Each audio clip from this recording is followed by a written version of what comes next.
guys can see this.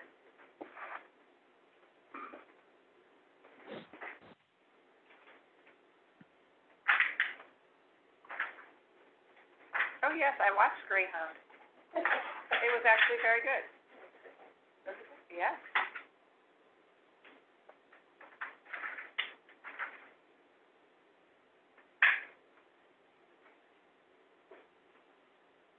So we're just trying to get stuff in place here.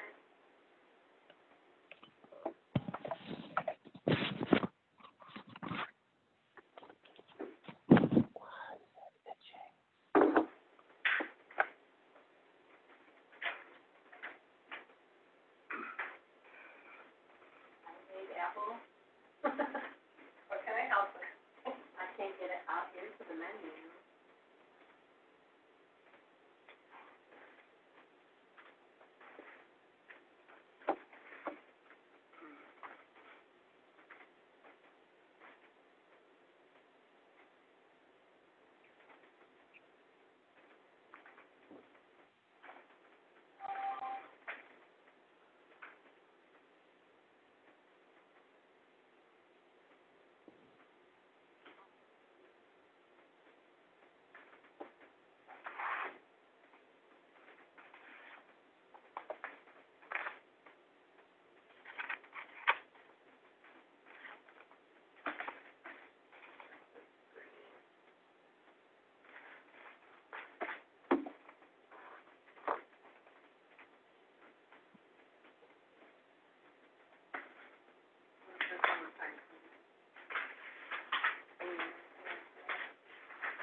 Get to the other screen to share this, because it's taking the whole laptop.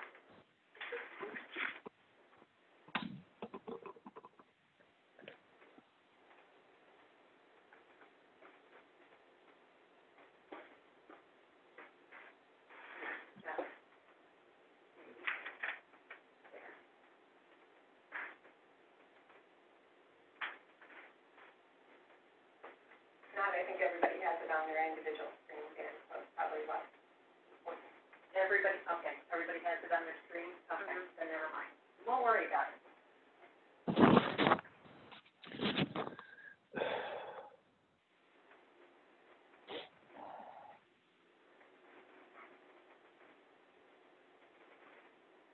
Okay, I'm ready for this meeting now. Hi, President Henning. Are you really ready? I am. Thank you very much, Ann. I'm going to call the meeting to order.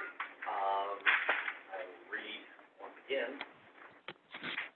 Gubernatorial Disaster Proclamation.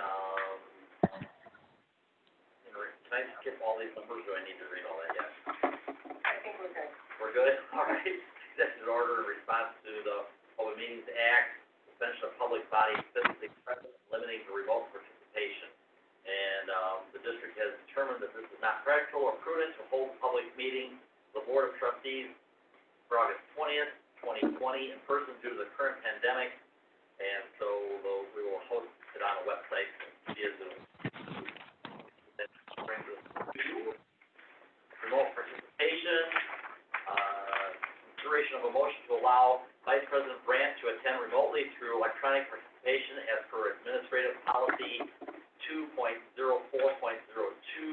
The basis for missing the meeting is due to family emergency and per the State of Illinois Gubernatorial Disaster Proclamation, Executive Order 2020-07 and PA 101-0640, suspending requirements that members of the public body must be physically present. Do I have such a motion? Wait, point of order, you guys are not here yet. Oh, I'm sorry. I'm sorry.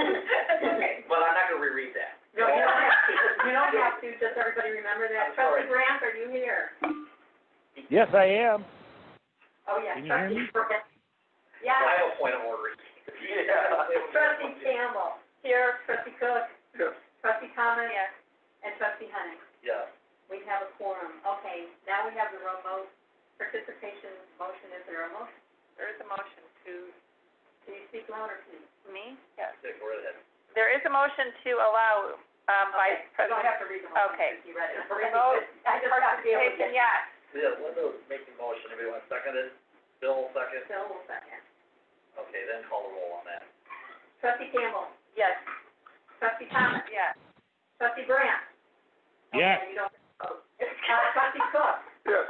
trustee Fritz, Yes. and trustee Henning. Yes, Okay, Dave, now you can really participate. well, now that Thank you. All right, well, now here we are. Okay, we're rise to the pledge of allegiance. I pledge allegiance to the flag Of the United States of America, and to the republic for which it stands, one nation, under God, indivisible, with liberty and justice for all. Okay, that brings us to public comment. Who's monitoring that? Is Amy watching Amy that? is monitoring.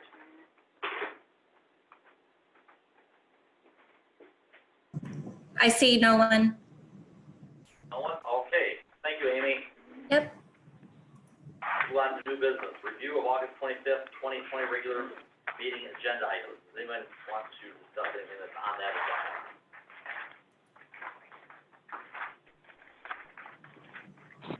I'm good. Everybody else good? Everybody, for your benefit, Dave, everybody's nodding their head yes. So we're gonna, since you can't see us, I feel like I have to give you a play-by-play. Agenda, so there's no questions on items? I don't have any questions. No, I'm fine. Okay.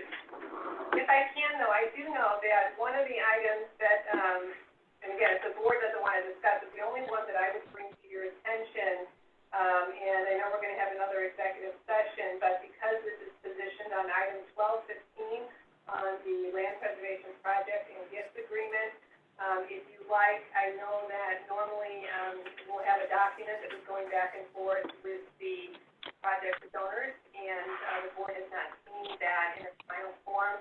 Val, are you on? Did you want to address anything specifically to that transaction?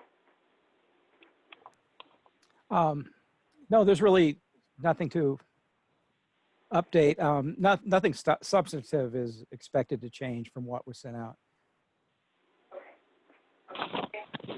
And what number are you talking about on next Tuesday's agenda?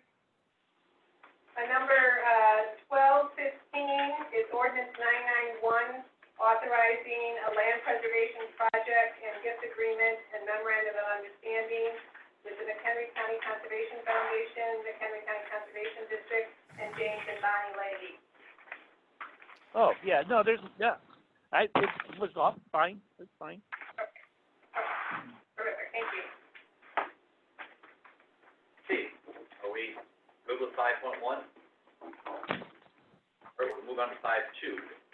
Professional services RFQ, engineering, Prairie Trail South, stream erosion and trail stabilization. Are you leading that, Elizabeth? So, and I do have an Amy here, and I'm going to turn it over to her, but just to tee it up for you, last year the board, we went out for legal counsel, and then the opportunity was to look at vendors and how we were doing business, and so this is our engineering process. So Amy's going to go into kind of what process they followed and why they selected the firm they are before we move on to the next step with pricing. So Amy, I'll turn it to you. Okay, well, great, thank you. The process is basically a 6-step process where we public notice. We put together, just a solicitation for qualifications from engineering firms. So we put that on the paper. We put it on our website. We contact, any of the engineering firms that we've had business with and wait for them. So that went out. We actually asked the board for permission to do that in March of this year. And then of course COVID hit. So we put that on hold until it went out in June 15th. And then we received all of the interested firms on, I think the 26th it was. And we got 9 firms, which was a great turnout, great to just know that all of those people are out there and what they're doing. And then we evaluate them. We put together a matrix on what we were looking for. Is there projects that they've done. How relevant are they? How, you know, what the experience is. Is it something that is, you know, like I said, relevant to the project that we're asking for? We look at the staffing. One of the big things was some of these are really big firms, some of them are small firms. And so we looked at the individual team. Is that made up of in-house professionals, or are they doing a lot of contracting out? Again, just that's just a difference in you know, how potentially they would do business. We look at their very specifically who the team lead is. They're always going to put together someone. So again, what are their qualifications? Does that match up with you know, the project that we're looking for? We look at their sort of their solutions. Their what's their priority? What did they put together? Was it clear? Was it creative? Was it on, you know, on target? We also look at their workload. We look at their scheduling, what they were thinking, if they had concerns, that type of thing about it.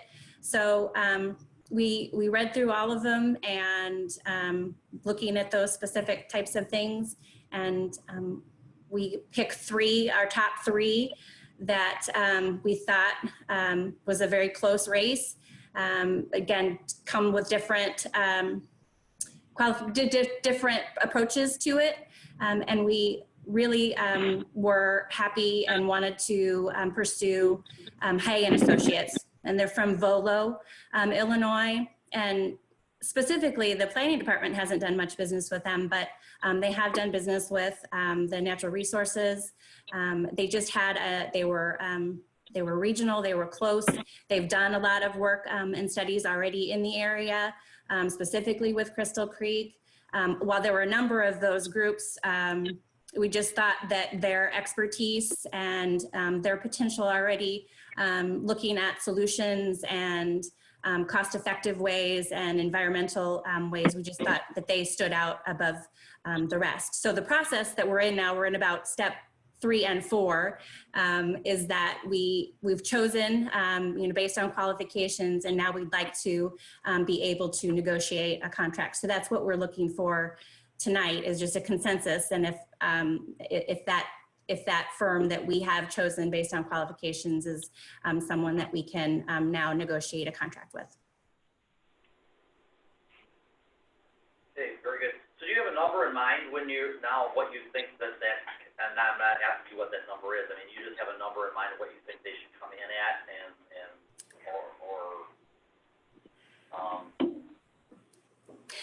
So that's a great question, John. It's tough.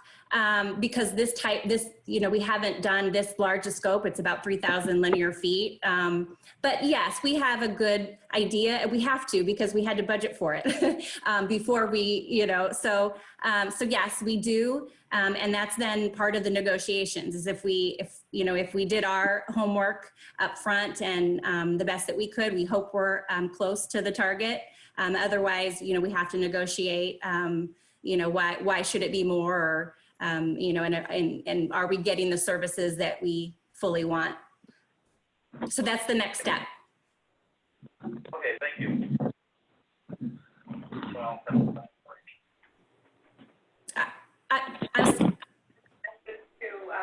are there any? To get a proposal and then to bring back pricing back to you for action for Tuesday.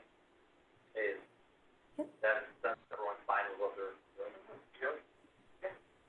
Once again, yes. I'm good. And Dave says he's good, so I think you're good to go, Amy. Great. Thank you. I appreciate the time. Thank you. Thank you, Amy. You're welcome. Okay, that's gonna move us on to property tax levy 5.3. Who's leading that one? So I'll start, and then President Henning and Treasurer Cook, you can kind of jump in, and Andy's online too. So we've been talking last month. We went over the options of the levy. September, we need to pass an ordinance. Where we last time we were together with the 3 scenarios was there was a leaning towards either 1 or 3, with a 3 understanding with COVID and kind of where we're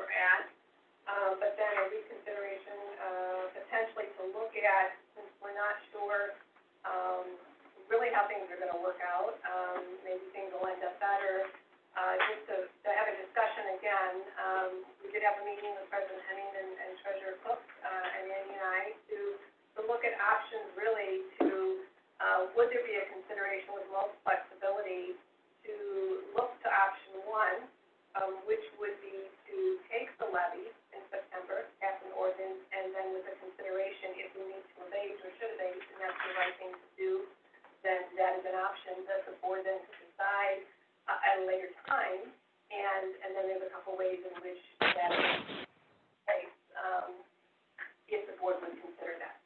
Anything else, Treasurer? Well, I think Elizabeth has related the two options that seem most appropriate to consider. And whereas I leaned initially towards scenario 3, I think the possibility of taking the abatement once we have constructed a budget based on scenario 1, which was the 2019 levy, if that's the right term.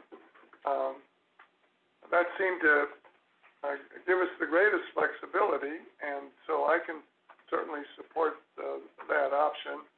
And then Andy had some creative ways to how the abatement could affect the total budget, and I think if we get to that point, we can all try to digest that, but there seemed to be more benefit than any negative, from proceeding along in that direction. I guess that's my feeling too, is if we take option 1 with the opportunity to abate, it gives us an opportunity to run through our budget. We don't have to, I think it was January or February before we have to abate. We can see how the world moves between now and then, and we can work through our budget and give us, like Bill said, that's our most flexibility to go through that. Well, I think that sounds wonderful. If I remember correctly, option 1 was the least painful. So, yeah, if you guys are leaning to number 1, I'm with you. I think number 2 might have been the least painful. That was going back to 2018. This is only going back down to 2019. Right. So I know you were happy there for a second, David. But, well, now I'm really bummed. I'm sorry. I'm really sorry. Half a little stage. I almost want to let you be. I almost didn't want to tell you. But that gets us to 2019 or 18. No, 19. It's kind of the middle of the road, and it gives us some time to work. And so anyway, that's kind of where Bill and I are at. I don't know about the rest of the board. But well, I'll still support you. Yep, I'll still support that. Okay, thank you, Dave. Yeah, I'm fine with that. I kind of mentioned that last time in the meeting, that it would give us an option to at least see where we're going and what we need to do. There's just a little bit more flexibility, so I'm fine with it. I'm good. Good. Yeah, you're good? All right, we have some. Wonderful, thank you. And then we'll go into, we have time to talk about, the options on the abatement. Future month. So the consensus was still a scenario. With the opportunity to abate. Okay. Moves us on to 5.4, the 3-year capital assessment management plan. Leading that one. Let me start, and then we'll get into, because it goes across both our operations and public safety division and our land preservation and natural resources, because we've combined both the bricks and mortar and then the natural capital into this. So as we started doing last year, there is a 3-year plan, and so really the focus for the board this evening, and we can walk through anything, is to take a look at what is planned for next year, under fiscal year 2022, of the items that have been deemed to invest in and to take care of. And really what we're looking for is if there's anything on the list that, you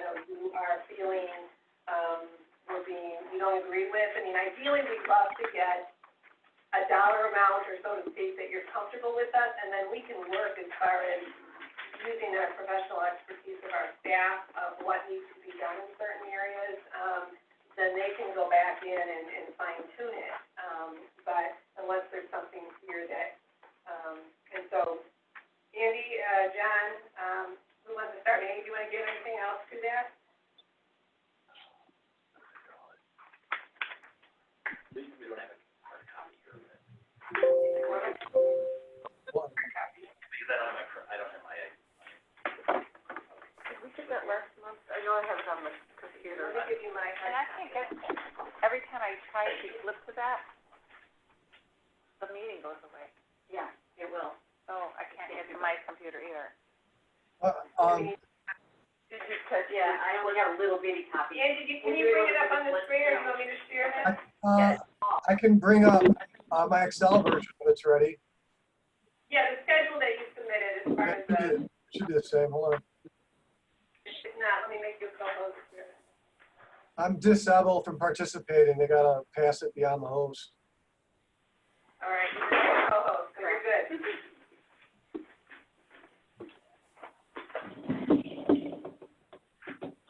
Looking under the 2023 column, correct? Oh, Andy's doing Yeah, it. Okay. Andy's gonna share. Everybody see that?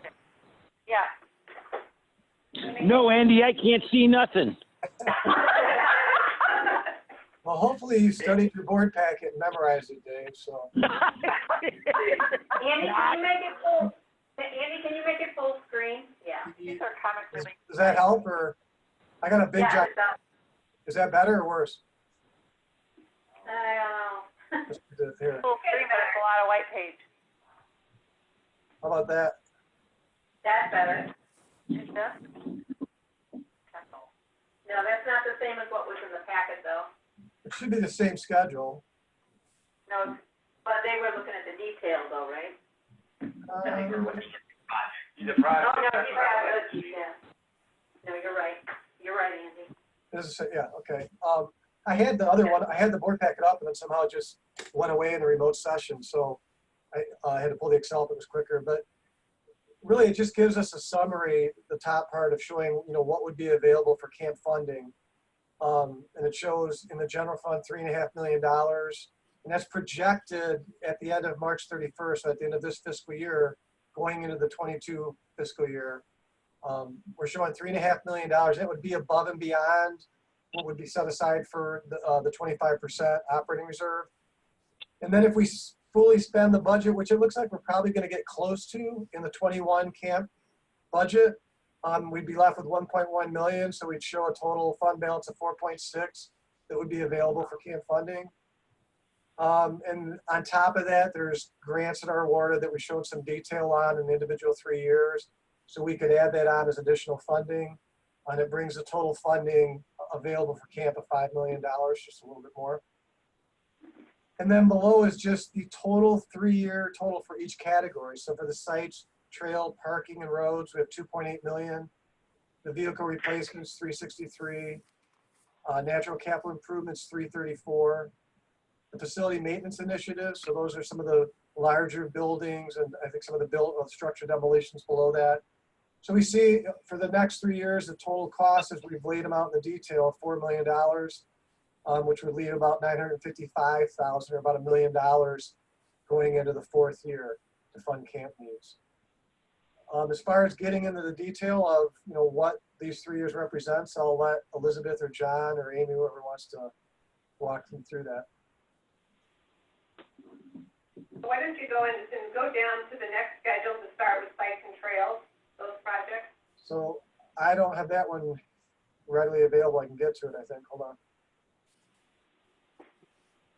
I was gonna ask questions along with that here. Have we demoed any buildings that we put some money aside? Have we got any of that done this year? I don't believe so, John. The demolitions, you and Chris, we haven't started any demolition projects yet, have we? No, we have not. Am I on? You are? Yeah, good.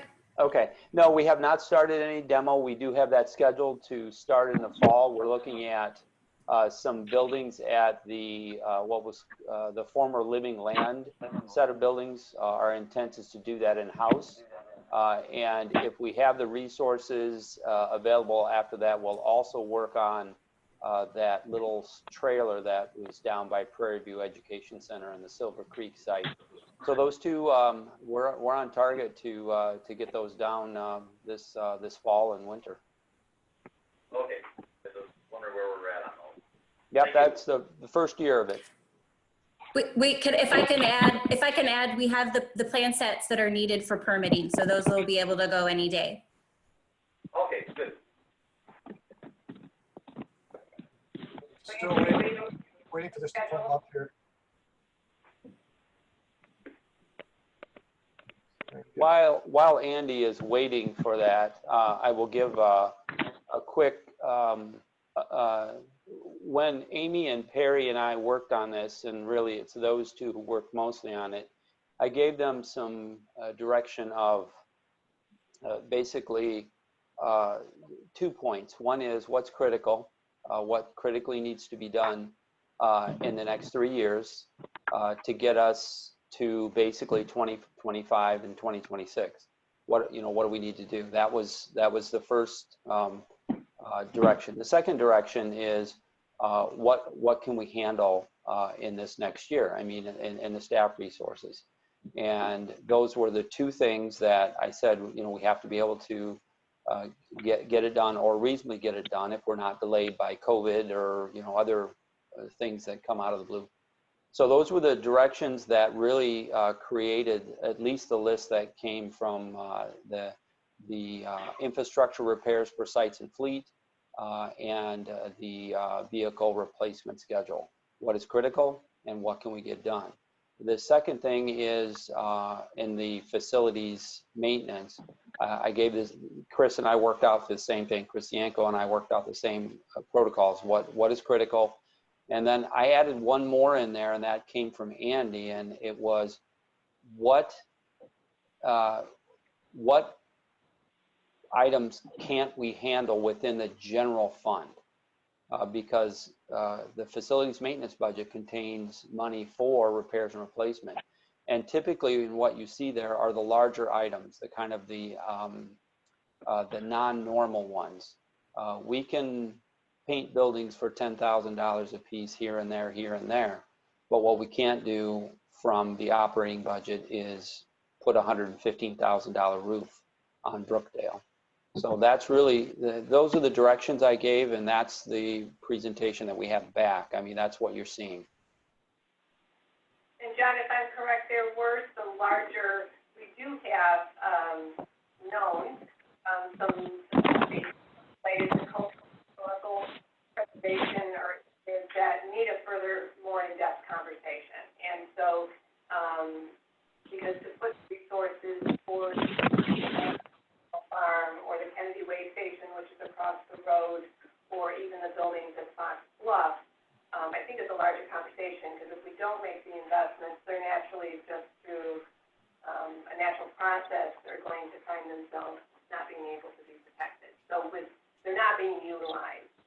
They're there, they're important, or they seem to have been important, and we've worked towards, but we haven't made any really active approach, and there's other priorities based on the resources that we're working with, trails and sites that have public access.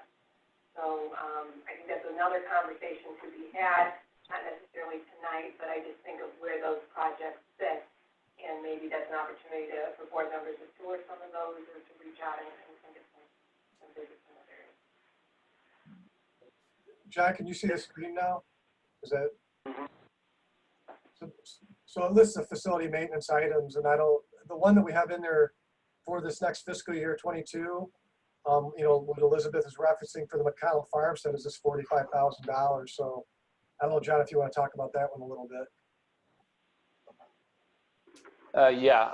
What that represents is,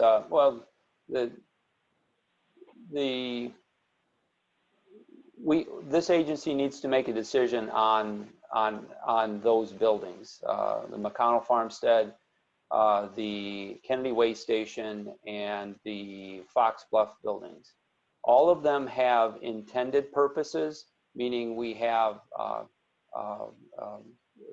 put on, and that's not all of them. The Kennedy Way Station does not. We have not put anything on that. But none of them are currently being utilized. They're not, there's a volunteer group that used to do a lot of work at McConnell, but in recent years, we've not been as active there. So those are things that at some point in time in the near future, and I mean like in the next few months, we need to make a decision on those. And Elizabeth has requested that I prepare something to have a longer discussion, perhaps September or October on those, on whether we want to move forward with those or just make a decision that they're going to set aside and we're not going to invest resources in them. It's just something that we're going to have to face here.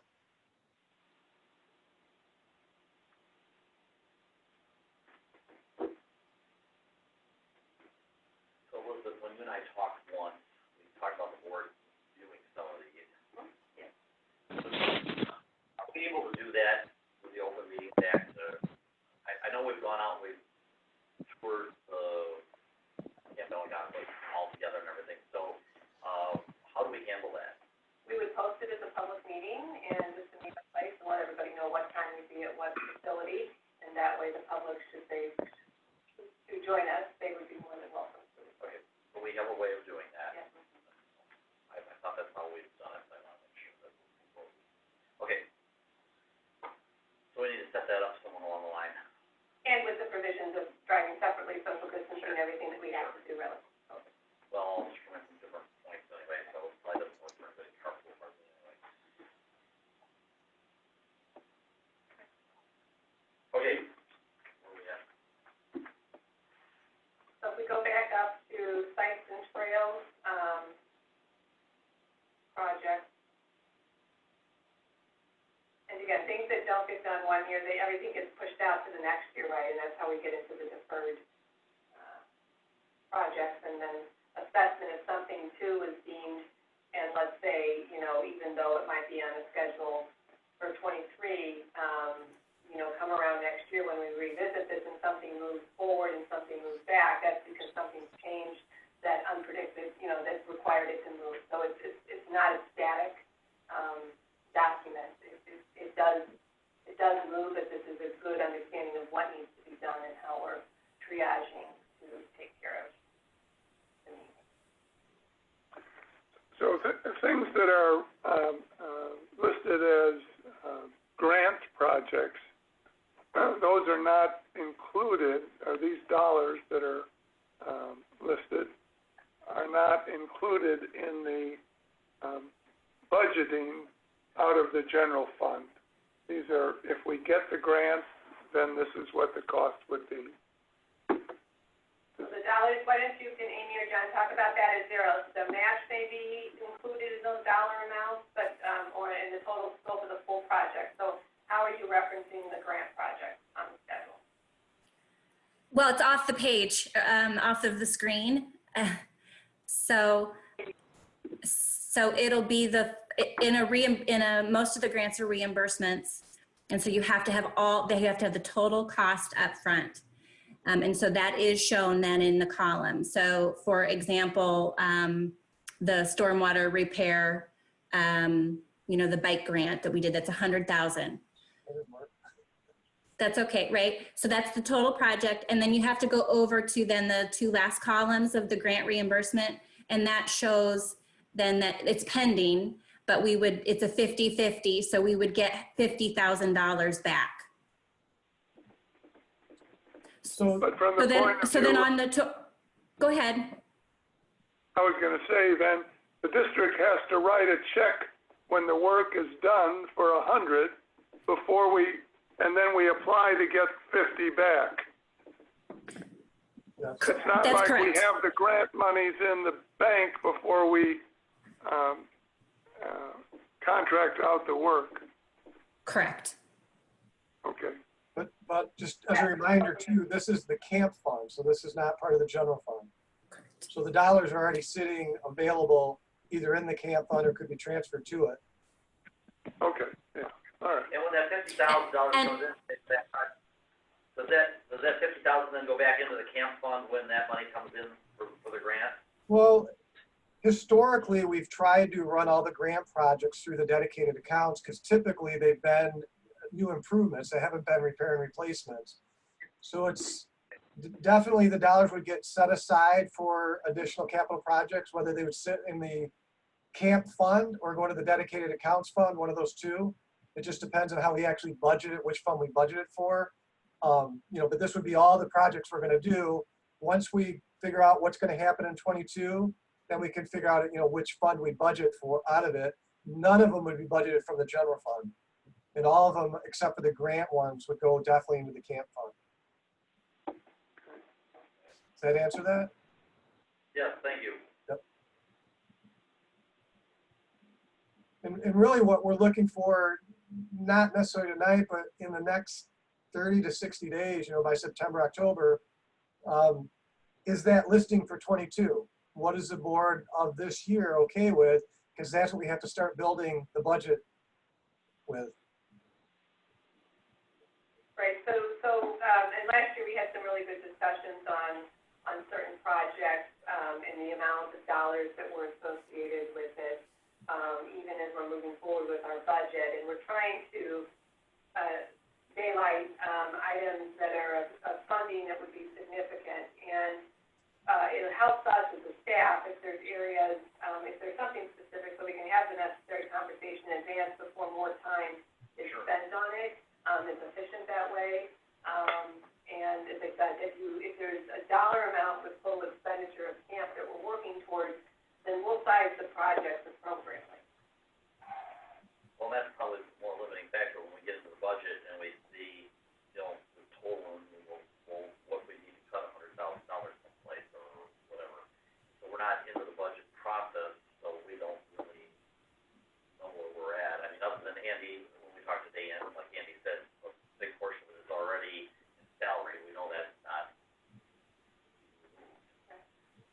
So it's a few dollars to work with. And I guess that's a philosophical question as to how many dollars are we willing to spend on, and how many dollars are we, if we get to a certain point, are we going to say, well, we need to cut $100,000, or whatever the number would be. So the projects on the sites and trails, Andy, do you want to move the screen down to the next one, which are the fields? And these,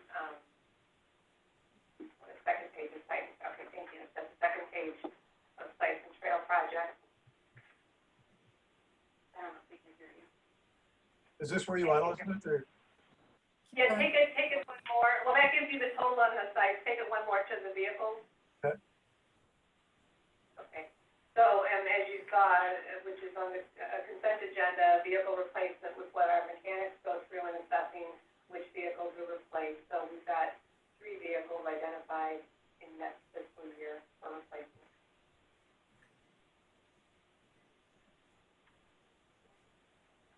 Want to scroll down next one, Andy, please? And then what we brought in and introduced last year for the first time was the natural capital project, and the strategic plan at Goose Lake. And so you see that project at 139, which was the conversion that was discussed. And Ed, you're online. Do you want to talk about that?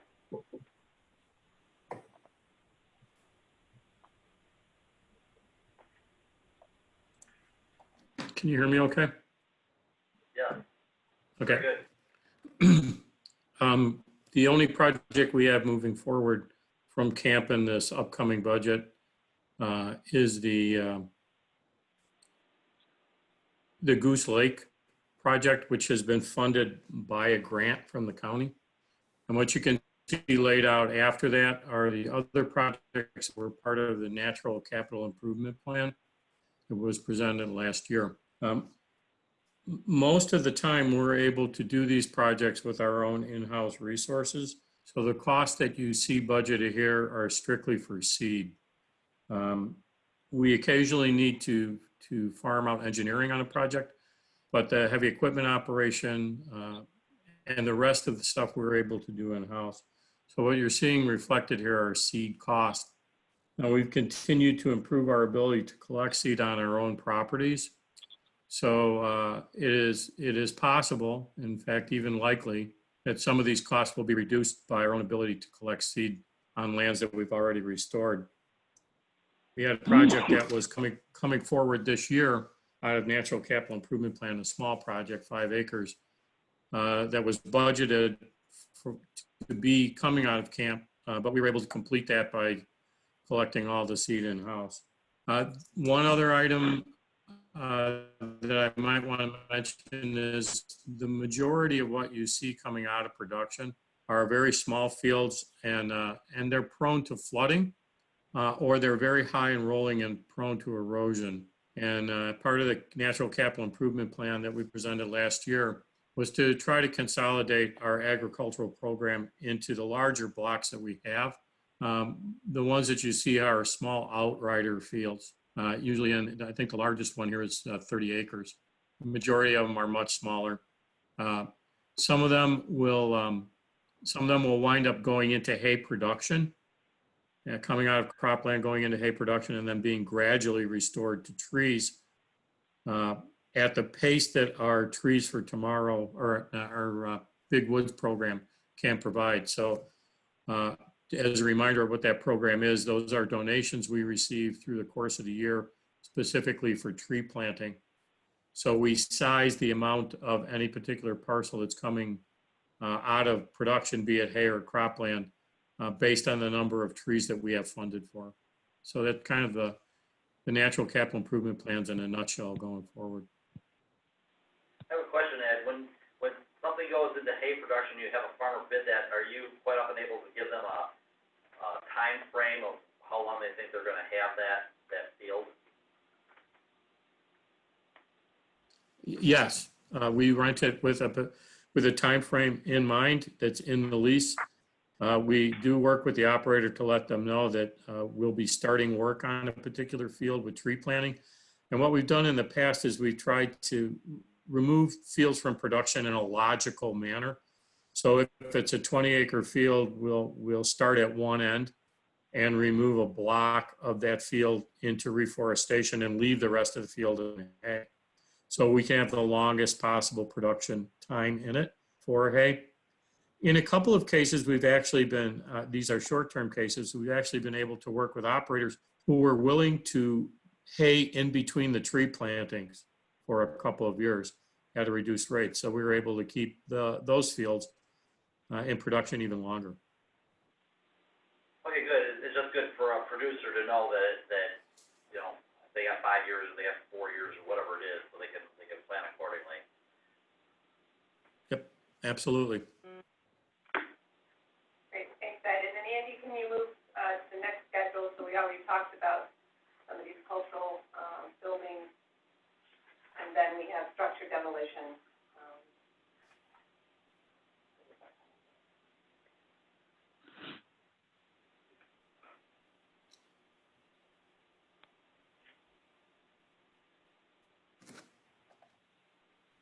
This is John again. Those demolition numbers are the same numbers that were presented last year. We just carried them forward.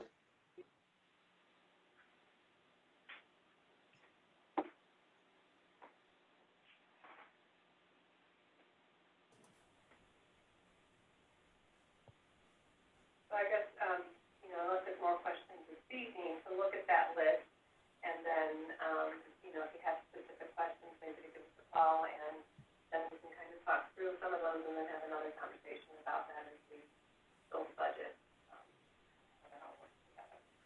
One item I would like to underscore to the board, it was something that Elizabeth said a little bit ago, and that is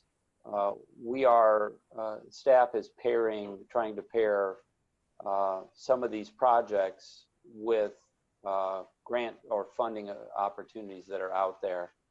And so as we work through these, we will continue to, and we have been and will continue to see if we can match them up. And sometimes those things come out of the blue.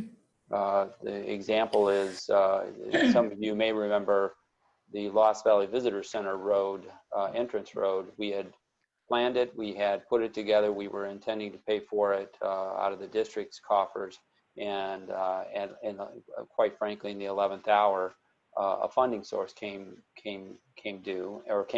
to us, and we were able to take advantage of that. And I believe that almost 100% of that thing was paid for with that funding source. It does happen. It's rare, but it does happen. So as we can nail these things down and keep them on our list to do, then we can match up those funding sources.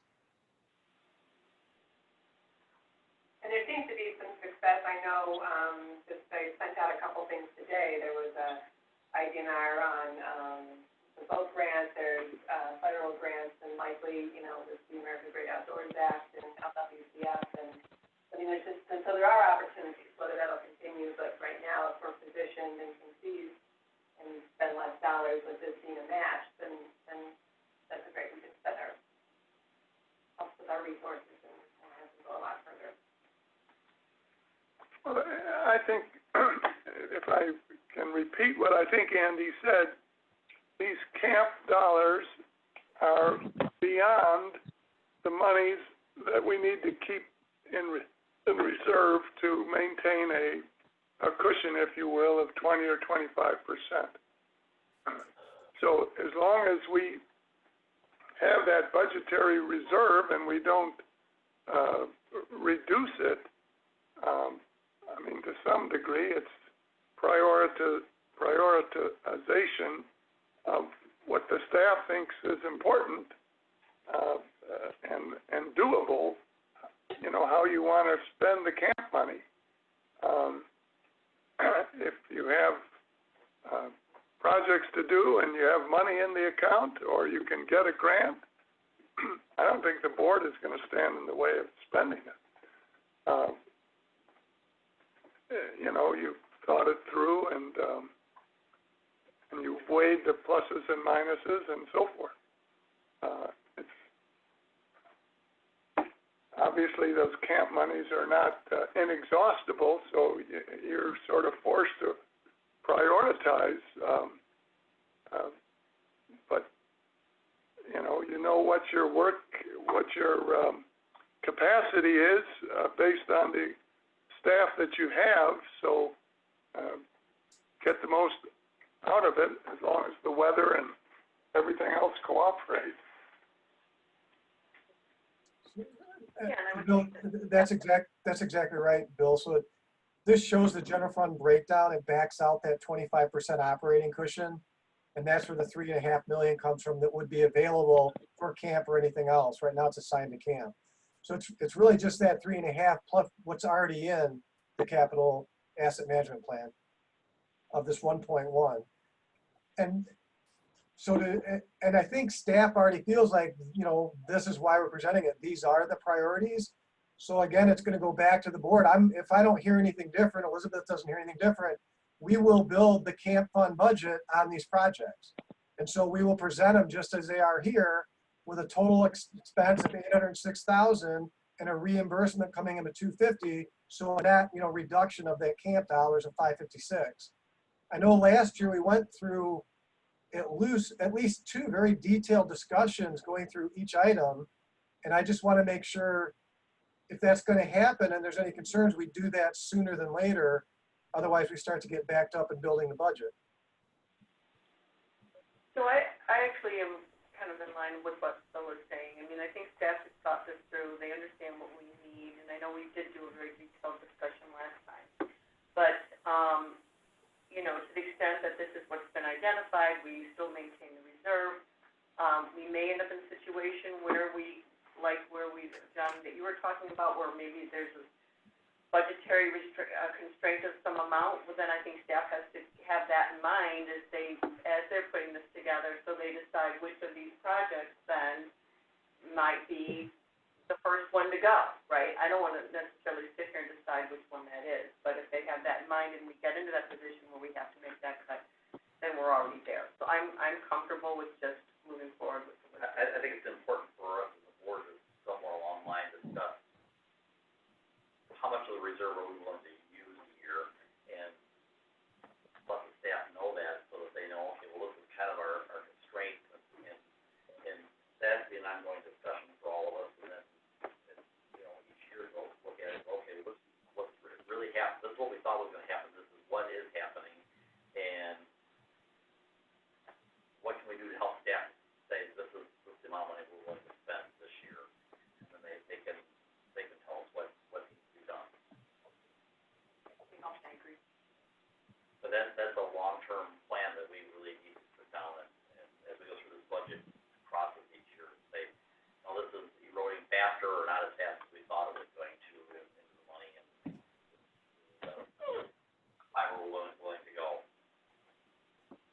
because the camp is sort of an earmark.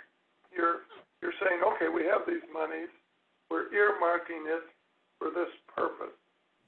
And once you run through that, if you haven't replenished it in some way, then you're done. I mean, you're not going to manufacture resources, so you better be careful how you earmark them. But things, you know, on the other hand, within the limits of what your staffing is able to do, there's no reason not to prioritize and proceed. Yeah. Okay. Corey, is there anything else we need to do on 5.4? No, just take a look, and if you have questions, give me a call, and we'll get you directed and have those conversations. So I appreciate that. Okay. We're going to move on to 5.5, discussion of federal land access program, grant application submittal for improvements to the Harts Road, access to Glacial Park, conservation area, and associated trail and wildlife improvement. Leaving that Elizabeth, or? Yeah, so I'll start it off. So this is another one we're teeing up, and then you're going to have an actionable item requested for Tuesday night on this grant. The grant has been submitted because of timing, and I'm going to have Ed and Amy talk about this because it's an opportunity for us this unique. And again, if the board chooses, because we had some jumps and submit, we can always ask and rescind it. So, but we wanted to at least get it in queue. So, Ed, what's the lead? Ed, why don't you start? I will happy to do the background, and then when we get to the components of the project, I'll switch it over to Amy. And I want to preface this by saying that Amy was thrown into putting this grant together at the last minute, and she did a phenomenal job of it. And I'll explain that as I go on, but I think that's very important to point out. The district, through a memorandum of understanding with the U.S. Fish and Wildlife Service, allows the service to maintain an office at Lost Valley Visitor Center for Hackmatack National Wildlife Refuge. Because of that, the Prairie Trail North and Harts Road are officially designated as transportation access points for that federal office. And that makes it eligible for a federal land access program grant, which is designed to make road improvements for transportation that for areas that either allow access into or adjoin federal lands. So we're eligible because of that MOU.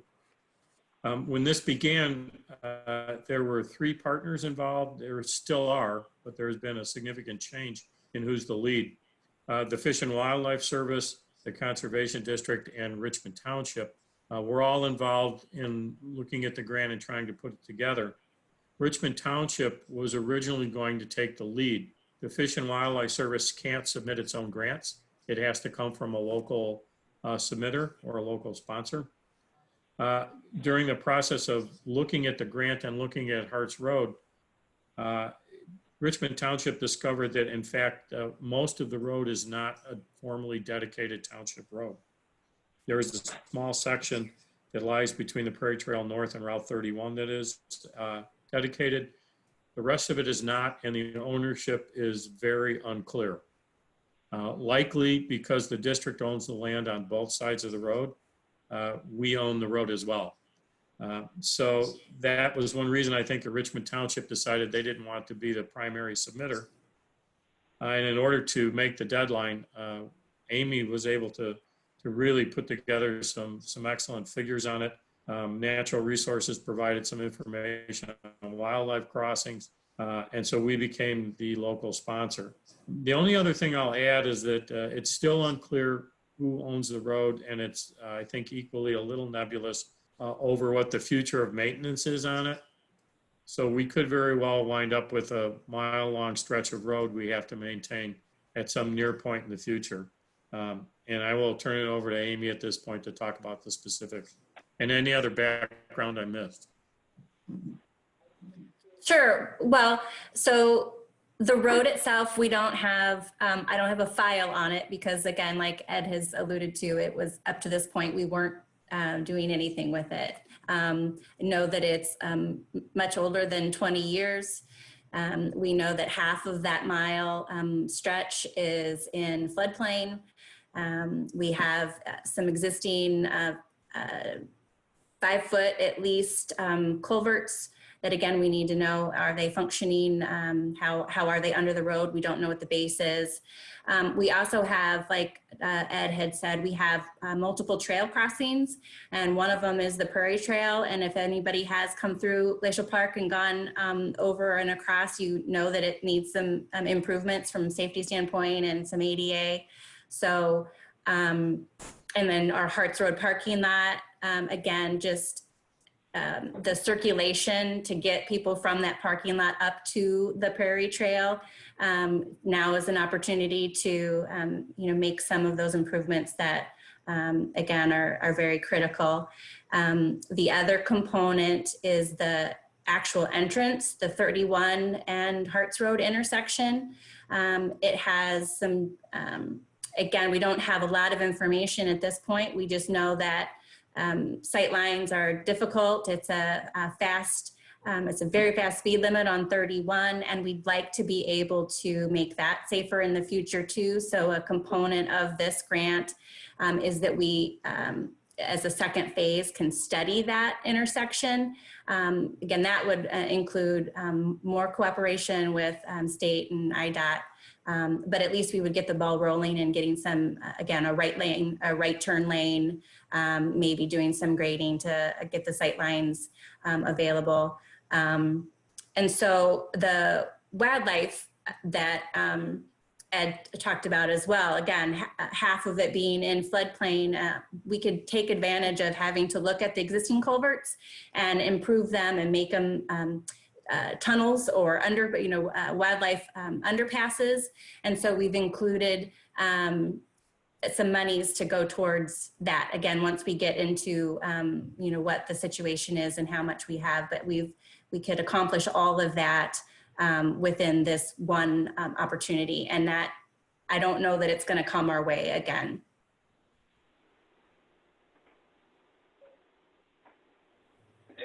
Any questions from me from that standpoint?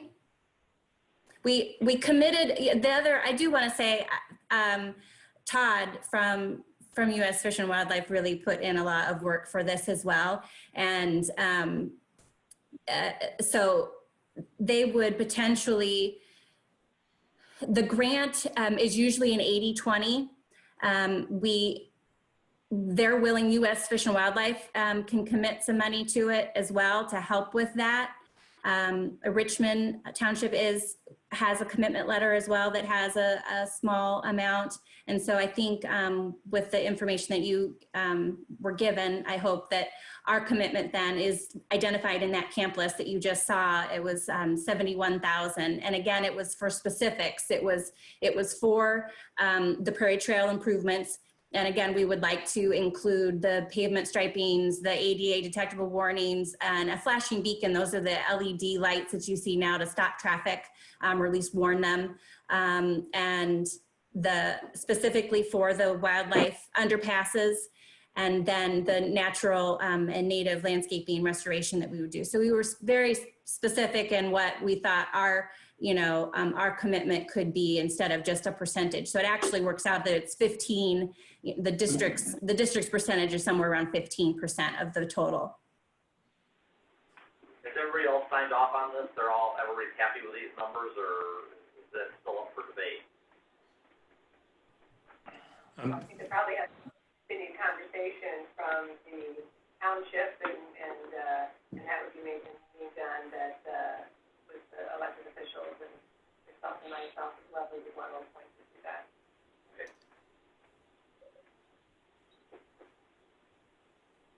So is the 71,000, is that to initiate the study, or is that our 15% of the estimated cost, or is that some of that reimbursable if we get some grant money? Great question. You bet.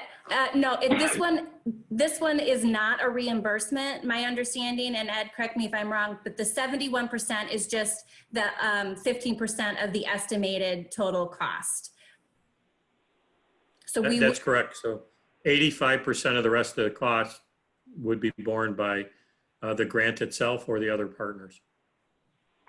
And the 71 would be a 1 year, I mean, that would be expended in 1 year. It's boom.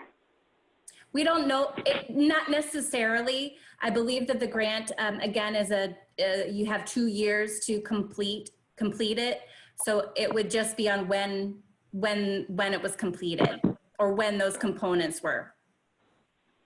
Well, that Harts Road access is certainly a critical access to Glacial Park, which is sort of the crown jewel of the district. So it's hard not to, want to keep that road in the best possible shape and do it in a cost-effective way. So I think this is great. If we can get the grant money for the majority of it, we should try to scrape together what we need to scrape together to keep that open. I agree, Bill. Yeah. Is there anything else you need from us? No, that's it. It'll be up for a vote on Tuesday night. Very good. Thank you, Ed and Amy. Well done. Thank you. You're welcome. Okay, moves us on to Executive Director's Report 6. Well, you can just run right through them. I will, Gary. And just so that there's an understanding in talking with President Henning, what we're trying to do here, and you probably noted it through the packet, some of the items had board summaries, some do not. And the reason being is what I'm going to try to do is to just give you an update here as we're all together, and that way just there's a conversation that we can have. If there's some background information that I have on something that's important, I'm going to give it to you. That way you have an opportunity to review it in advance for conversation. None of these items are expecting any necessarily active, well, there are no action items that you need that Tuesday as how they're presented. They're just here just so you know as a staff kind of what we're working through. So if that kind of helps why maybe some things didn't have a summary. If you want to do something different and you feel like everything needs to have a summary, then that's more reading and more time, but if I can do it in this way, it works for you. I just asked Elizabeth that it's my other role, usually the Executive Director, General Manager, whatever, just has the project to just keep us updated on each month and whenever we meet. There's no change, there's not much to update, but at least the list is there, and she can just give us that and we know where they're at. Otherwise, sometimes it's brought up and they're not brought up for 3 or 4 months. We don't know who has them or where they're at. Take care of them for us. Okay. Thank you. Right. So thank you for that. So update on Peach and Debt Certificate. Andy's been working through on this, and we were hoping to be able to do a private offering. It is going to go public, and I think I shared with you in an email. We do have a preliminary calendar that was submitted to us, and so if all goes well, we look to be able to close with all pricing in September, and then be able to report back to you. So that's what I have with MERSTEM, and we feel that there's a savings there with going public, so that's the direction that we're working towards. Andy, anything else? The schedule hasn't changed from what was shared with me previously? No, it's just driven by the rate. The rates weren't there. The private placement, it was going to be a minimum of 2.5%. And right now we can still, do under 150, we think, or maybe even lower. So we'll keep you apprised, but no action at this point, and we're well within the parameters that the board gave us direction and authorized. Under personnel requests, so in planning for this upcoming year, we do have a summary behind this one. We know that presenting personnel was an item so to give you some heads up and information, so it's not after the fact or where we're moving, but we are hopeful that into the next year's budget, if the board is agreeable, we'll have our current agricultural coordinator, which used to be full-time, did go part-time, and to look into having a position that would be dedicated as an agricultural ecologist. The position has been graded, and so we would propose agreeable to incorporate this into the fiscal year 2022 budget. Obviously, there would be a differential, which is there in the board summary of a cost. We would have to, again, look to find the dollars to make that happen. But the agriculture program is a big program, provides revenue, and again, the direction that we've been moving, which you're going to get a presentation on the CIS and how that's all been laid out. That'll happen on Tuesday. Ed, did this and prepared for this. I'll let you. Anything else you want to say specifically to lead the conversation? I'm okay. One thing I will say is that Glenn, our current part-time person, has really been in that position for many, many years, either full-time when it was full-time or part-time after 2014, has indicated that this time he is retiring permanently. So we will need to make some type of decision going forward into next year's budget, whether it is part-time, full-time. We will definitely need to discuss that. I think I've laid out the parameters on how the agricultural program has changed in the board summary. I think you'll have more information based on Tuesday's presentation, which will give you a good idea, really, what we're trying to manage at this point. It's more than just a lease for some farmland. Agriculture is a business. It's a very complicated business, and we are involved with 40 or 50 partners in that business. So it's a pretty complicated thing. And that's all I guess I would add, unless there's questions on the summary specifically. Yeah, so this position, it ended up what we do, just as we've done in prior positions, the job description. So this one was adapted from what was the agricultural coordinator position. Once that is submitted by the manager director review, I review that, and then once we're all agreeable, we send it to Jen Hyder as our HR, and she puts it through our grading system, grades it, and then it goes and Andy reviews at the grade that it was assigned. And so this one does work out as a grade 18 under the technical professional schedule. Currently under fiscal year 2021, the starting range for that is $48,568, and likely if we were to go to the mid to that position, $6,709. So that's a $23.35 hourly to a $29.19. Again, that's fiscal year 2019 and the fiscal year 2020, 21 salary schedule. So usually we amend that going into next year by the ranges of what's proposed. But that's where that currently kind of that window. So if we're taking for budgeting at 2% inflationary growth or whatever, then the ranges will go by that. So Elizabeth, you're saying the middle of the road salary is what? So the two ends, the midpoint. So the midpoint of the range is $60,709 or $29.19 an hour. The far range, the maximum of a grade 18 under the fiscal year 2021 is $72,851 or $35.02. So it's going to depend if the position is approved. We usually somewhere when we budget for it, and I believe that was in the summary here to pull up, we'll pick a number where we average where we think someone's going to be, but depending upon their experience, they're either going to come at the very beginning of the range or somewhere further. So again, experience, skills is what we're looking at.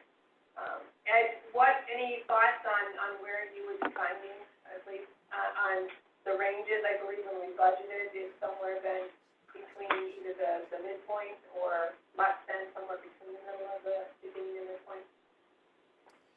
I can say what our experience has been in the past with similar scientific type jobs. A lot, of course, depends on the individual that applies and the experience and education that they have. But typically, we start either at the very beginning of the range, if it's a person just getting into the field, or somewhere between the midpoint and the beginning. I'm hard pressed to think of a time when we've started someone over the midpoint. There may be, but it's a rare thing.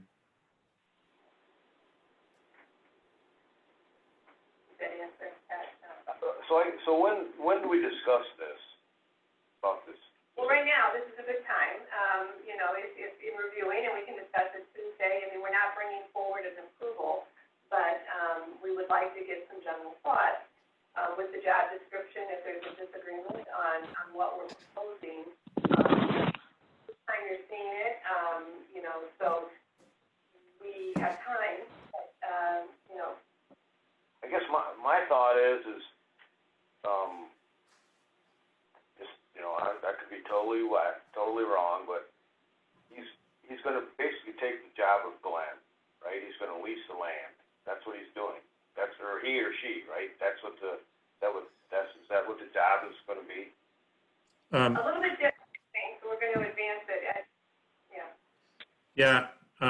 Right now, Glenn is part-time, so what he's able to do is generally taken up with a couple of things. It's taken up with lease negotiations, or it's taken up with dealing with failing farm infrastructure or trying to repair or install conservation practices on the land like grass waterways or field borders. There's much more involved in that job that should be done, but there is no time to do that with a part-time position that is gone for 3 months out of the year during the winter season. So what needs to happen in that position is a number of things that we're trying to handle by assigning little bits here and there needs to be done by one person. In particular, that relationship with the farm operators.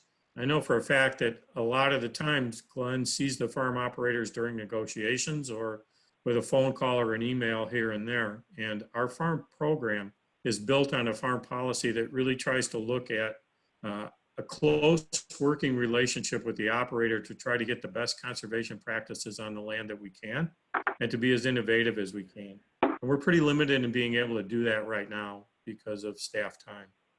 So Pat, that's a pretty fair question. If it were just managing leases, a part-time person could probably handle that with no trouble whatsoever. But it is more involved. And I think I covered some of those changes in the board summary that have happened since 2013 when this program was shifted over to. Yeah, you did. Yeah, so this represents, I guess, what we believe serves best on not only ties to the proposed strategic plan and moving forward and really focusing if we're going to manage acreage, how do we do that in the best way? If there is a different direction or feeling to what we're proposing, I'm open, again, to suggestions and thoughts. And so the job description it reads out, the essential functions and responsibilities of the job and what's envisioned. And do you envision this gentleman or woman is going to have a bachelor's degree from one of the ag schools and, sort of a formal educational background or not? I would envision that person would.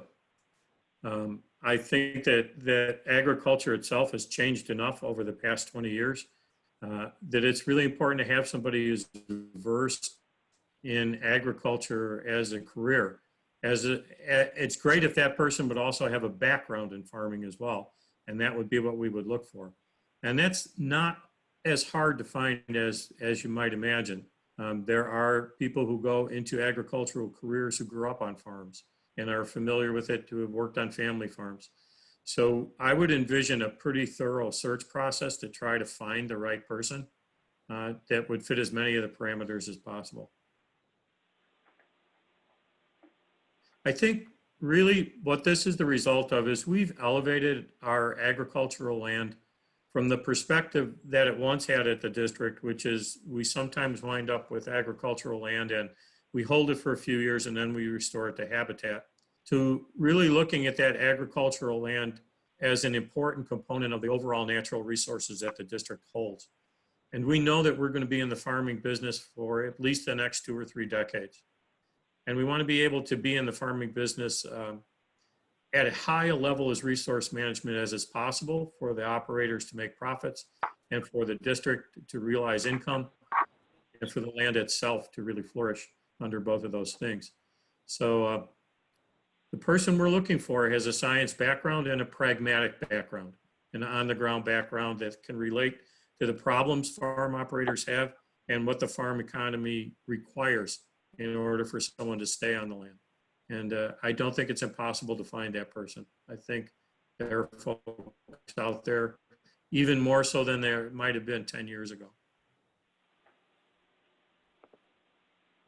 With the request into next, for fiscal year, since 2020 on the screen, but it's 2022, if things were, in all areas, I'm sure in all divisions and areas of the district, everybody would like to have more additional staff, you know, and team members, and we know in areas that, we haven't filled positions, and, you know, we're doing, you know, so that would be felt. I think because this situation is a major revenue stream into the agency and where we need to be from land management, that's why we've held others off. And I've agreed to move this one forward for board review because we feel it's a necessity that we have to refill the position. So what that looks like, of course, this is our basis and our recommendation, and working to build it in. But it's to present to you to have a conversation, so we're not back looking at why. You know, this is exactly what was asked and why we're moving it right now. Well, we're going to hire someone because we're not going to go out of the farming business, so we're not going to let it out for free. Somebody's going to take care of it, and so now it's just a matter of, you know, what kind of person we're looking for and what we want to do and how much are we going to manage it.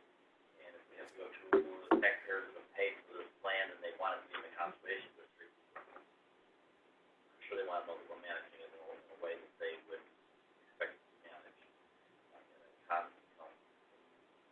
Go along with our conservation ethic and thought. This one's, I think, more management of what we put into it, and it does bring in $1 million a year, approximately $900,000, whatever it is next year. So it is a asset that we manage. Well, and one interesting thing too, this is, we were talking about it with the Prairie Foundation, the work that they're doing with soil quality is the more, and obviously we are, like Ed is saying, we're going to be keeping, you know, we're going to be in farming for a while, right? We're going to be doing this for a long time. But as we develop that, as that land is managed and best practices are put in place and we oversee the conservation practices, when we do finally go to convert, you save money because it says, I remember Ed's presentation a couple years ago where the quality of the land, when you go to convert, is much higher and the rate, you know, how long it takes to actually do that is shortened and it doesn't take as much. So there are savings on the other end, but again, you probably are going to be in ag for a long time. So, but it does need to be managed with conservation practices in mind. So. One thing I neglected to add, and it's there in the summary, but it's important to point out, there are already part-time funds dedicated to this. So we would be utilizing those funds along with additional funds to make it full-time. So we aren't starting at ground zero in terms of funding for it. We already have some funds dedicated towards it from the regular operational budget. So you've got the material. We're not asking for any action this evening. Take a look at it, let's continue the conversation, and we'll come back and see that out. We don't need to approve this yet, but at some point we'll need to bring it forward on the agenda probably as we get a little closer. October, November, formalized position. Okay. The next item is the 50th anniversary, and so Wendy's not speaking, but she's been leading the charge. It is one of our strategic plan items. Next year we will be turning 50 years old, so that's a milestone. We want to celebrate, but do it in a way that's very cost-effective. And to integrate with our current programs, activities, and events throughout the year and outreach. So there was a schedule that was placed. The branding for the 50th anniversary was completed pro bono by the firm that did our logo, and so they kind of run some auditions for us, which is awesome. Gave us a good kickstart on what we do. We're looking at holding events, getting local, state, and regional recognition through regular resolutions. By the defenders, by the county board, through our Illinois legislators, the governor's office, special proclamation, and to piggyback as well as to the Illinois Association of Park Districts. They do honor agencies on their service anniversaries. As far as public outreach and displays, obviously having a presence, our website, social media, having what we've been doing with our water, wildlife, and way of life, a potential to get out in parades, but to really make it about our communities, our volunteers, our diversity of our groups that we're represented by, you know, our hikers, our bikers, our equestrian community, our paddlers, our birders, a way to get everybody engaged and to help us participate in those communities. Parade functions provided that parades come back in style and we get through COVID. Otherwise, we'll need to rethink that. We will be opening the Passport to Lost Valley Adventure, which was the Museum Capital Grant, and so looking to feature that in celebration and in partnership with the foundation. And having a traveling display, and then doing some fun things, scavenger hunts to get to know our sites, et cetera, tying all into our anniversary. So these are just general ideas, all absorbed within our regular budget. We're not spending a lot of things on site banners or other things like that because we don't have the resources to do so. So it's just going to be very cost effective, it'll be done well, and if there's any other ideas, of course, we're always welcome. Well, Elizabeth, I have to say kudos to the 50th logo. I really like that. That was really nice. Yeah, I thought it was pretty cool, and again, worked off where we're at. Okay. So any thoughts on that? So that's just an update on the 50th. So, and then we'll do birthday cake celebration and anniversary cake as well for April, when it is our official birthday. The fuel management tracking system, this has been brought forward with an authorization to go to bid. The board has seen this on several occasions, so as request for the budget, requesting to go to bid. And really, a discussion this evening on where we did not put it out on the road yet, no pun intended here. Just so staff could go back, there were some questions that were asked because the investment that was being made. When we budget for an item, very rarely do items go and exceed budget. Usually they come under budget, but there is a potential, and we won't know that till we bid. But the current system is outdated. I think Andy and John, I had requested you got some additional numbers of just our total expenditure on fuel and just some things that they were looking at as far as other alternatives. So cloud-based management, whether fuel cards for staff, and each of those situations, you know, have pros and cons associated with them. So, John, let me turn it over to you briefly, but I think what we want to know tonight, if there's a direction to where we're headed, and really the ultimate matter is tracking fuel. It's not, there's ways to manage how much fuel is being delivered. It's really the public accountability of our staff that are at the fueling stations for staff to make sure that we are held accountable, because that is the largest resource. We don't have point-of-sale cash registers and things like that where there's a potential for fraud. And we trust our employees, so I don't want to name for that, but I think there's a responsibility as a public body to have checks and balances and to verify that we're doing what we need to do. So really this allows us efficiently to ensure that we're doing what we can. So anything in your, who wants to start with the total dollars we spend on fuel, and then some of the options that were looked at a very high level? Well, I can, tell you for the last fiscal year 20 that ended, we spent $125,000 on fuel. But obviously, gas has been very inexpensive the last couple of years comparatively. If you go back to 2015, we spent $180,000. And you go back one more year, and it was $200,000. So those are big numbers, especially when you consider, the investment isn't for a single year. The current system's lasted 10 years. So if you even at the lower cost of $125,000, if you take that out 5 years, you're looking at $625,000 of value of fuel that you're investing $40,000 to $50,000 to protect. Do you know the gallons, how the gallons have changed Andy, what gallons would be out of that? Is it roughly 60,000 gallons then? It's a little less than 50,000 gallons. 50,000 gallons Yeah. per year, so it's basically a quarter, 5-year period, 250,000 gallons. Right. Or what you said the system was going to cost? We're thinking under 40, what would we estimate in the budget? I don't have the number, 45, 40.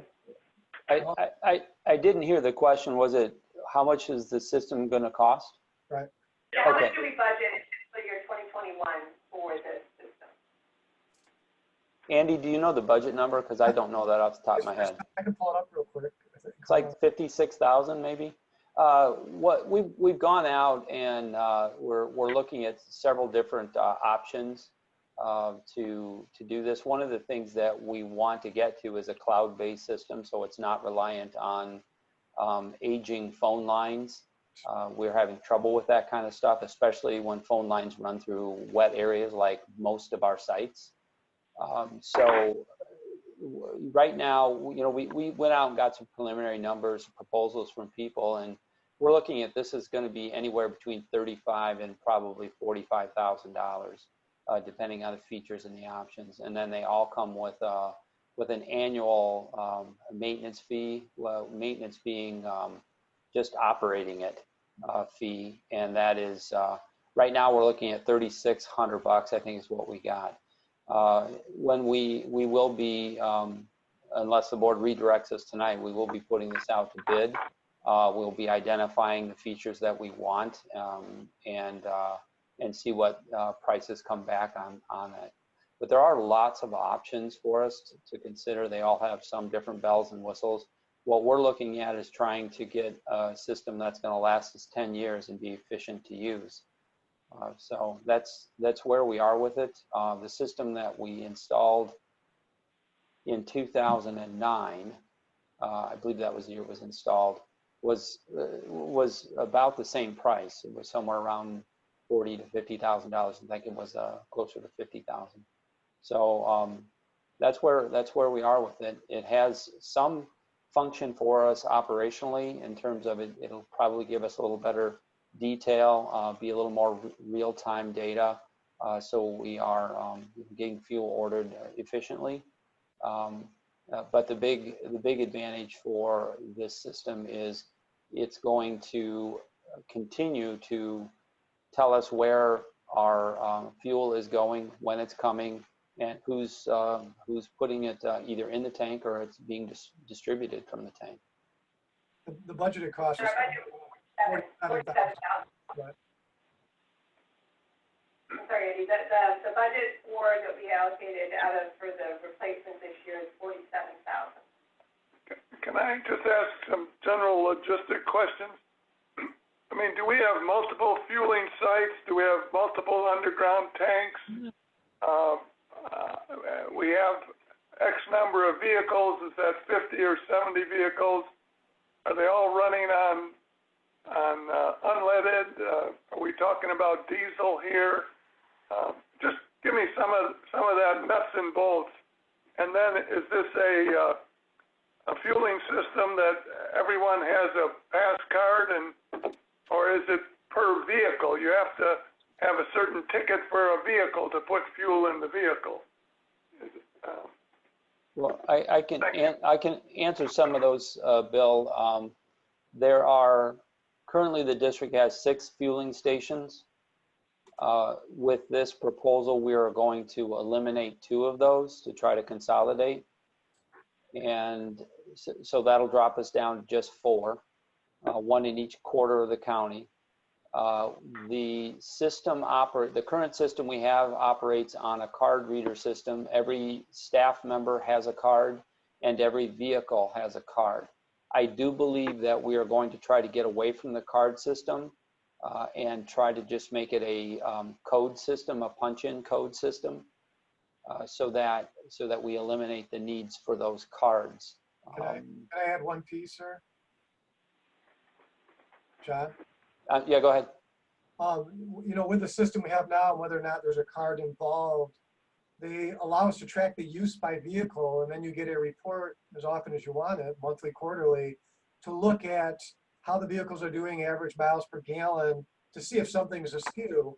Obviously, if somebody says they're putting gas into vehicle number 70, and that gas doesn't make its way into vehicle 70, then those average miles per gallon are going to be way off, and they get red flagged. So it's a really strong deterrent, and a really good tool for the district, as well as just understanding from a maintenance perspective how the vehicles are performing. I think the vehicle count is the exact number I don't know, but it's somewhere in the neighborhood of 60. It's 70 minus the 5. The seasonals are kind of out of rotation, John. Okay, so there's your number. What else were we looking for, Bill? Some vehicles are propane too, right? Yeah. Oh, that's what it was. We have 3 fuel types that we use. We have propane that we use, gasoline, and then diesel. Diesel in some of the trucks, and then some of the heavy equipment as well. So all 3 of those fuels are used. Do we get our fuel from Conserve FS? Nope. No, I don't think we've Nope. gotten that bid. All right. No. Well, that was an attempt at humor, but, you know, I'm sure you bid this out in some fashion, and I'm sure we put some ethanol in the tank.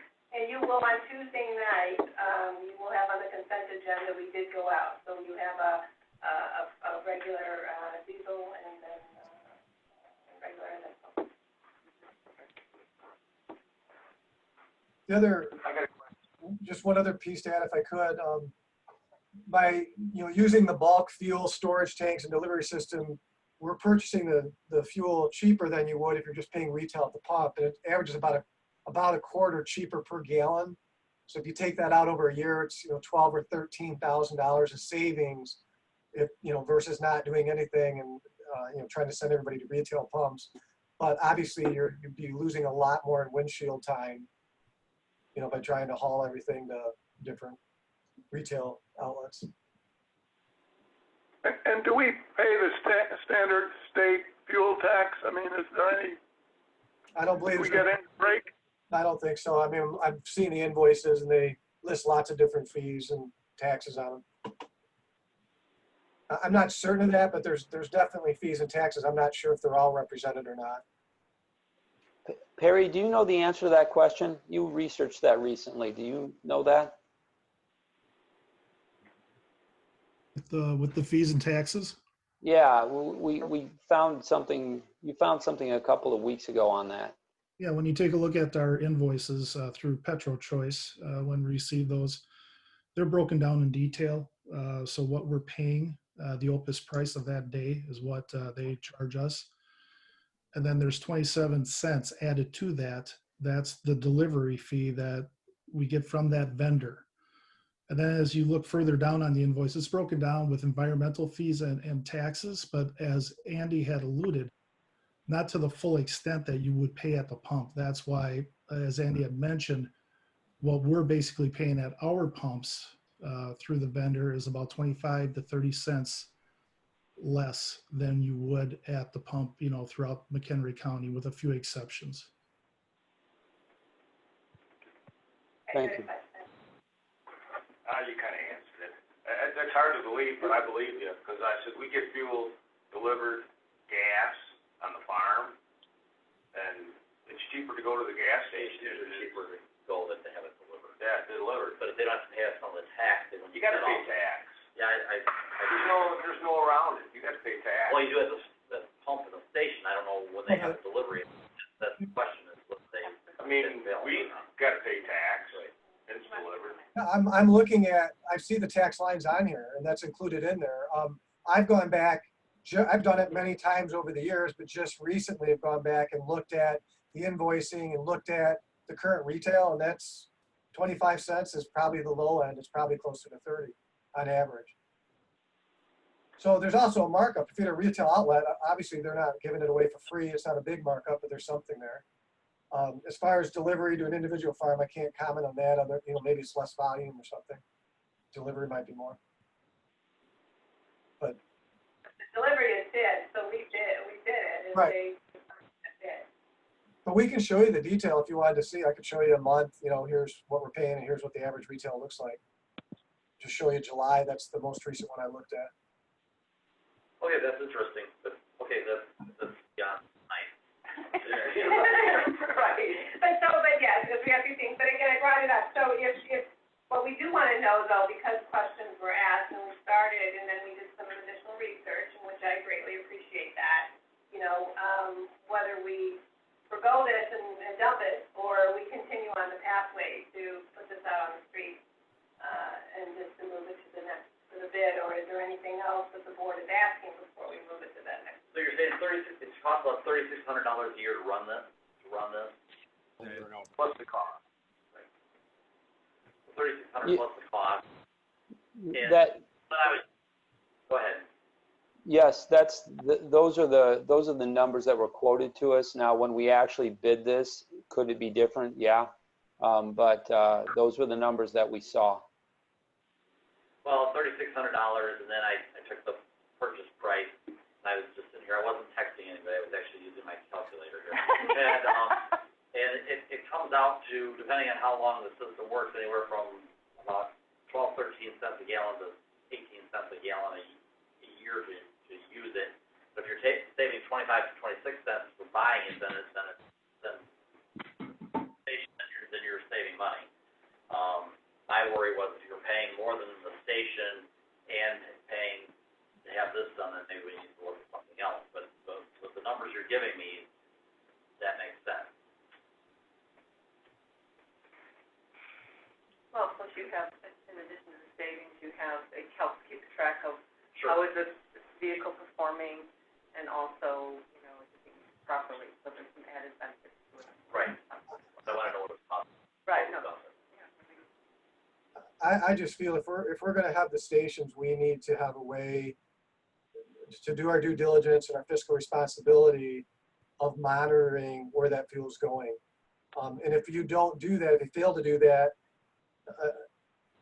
I don't want to think bad things of people, but if people don't believe there's any deterrence, if there's any monitoring, then what you'll do is you'll create an environment where good people will make bad decisions.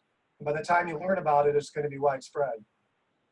So I agree, Andy. I was just more looking at what it was costing us to do that, and you've answered those questions. So I wanted to know how many gallons we ran through the system and what it cost us over buying fuel for, because